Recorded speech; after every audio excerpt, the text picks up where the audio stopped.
சுந்தரத்தில் தியான மண்டபம் மற்றும் கண்காட்சி அரங்கம் கட்டுவதற்கான பூமி பூஜை விழா நடந்துள்ளது.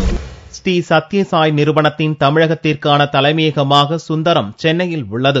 இங்கு சத்யசாய் பாபாவின் வாழ்க்கையை அரிதான புகைப்படங்கள் வாயிலாகவும் அவரது வரலாற்றை விளக்குவதற்காகவும் இளைஞர்கள், வயதானவர்கள் என அனைத்து தரப்பு மக்களிடமும் தியான முறைகளை கொண்டு செல்லவும் தியான மண்டபம் சுந்தரத்தில் கட்டப்பட உள்ளது. இதற்கான பூமி பூஜை விழாவும் சிறப்பு பூஜைகளும் ஸ்ரீ சத்யசாய் அகில இந்திய தலைவர் ஸ்ரீனிவாசன் தலைமையில் ஞாயிற்றுக்கிழமை அன்று நடந்தது. இவ்விழாவை முன்னிட்டு பஜனை, இசைக்கலைஞர்களின் பக்தி பாடல்கள் பாடப்பட்டன.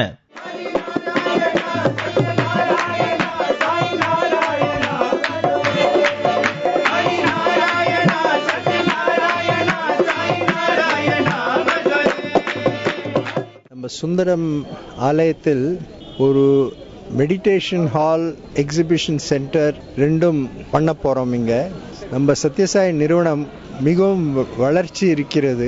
அந்த வளர்ச்சியில் பலவிதமான ஒரு புது புது ஆக்டிவிட்டிஸ் நடத்தி கொண்டிருக்கிறோம். அதனால் நம்ம சேவாதல், நம்ம யூத்து, பாலவிகாஸ் அவ எல்லாருக்கும் அதிகமா புது புது நவீனமான ஒரு டெக்னிக்ஸ்ல ட்ரைனிங் அவசியமா இருக்கிறது.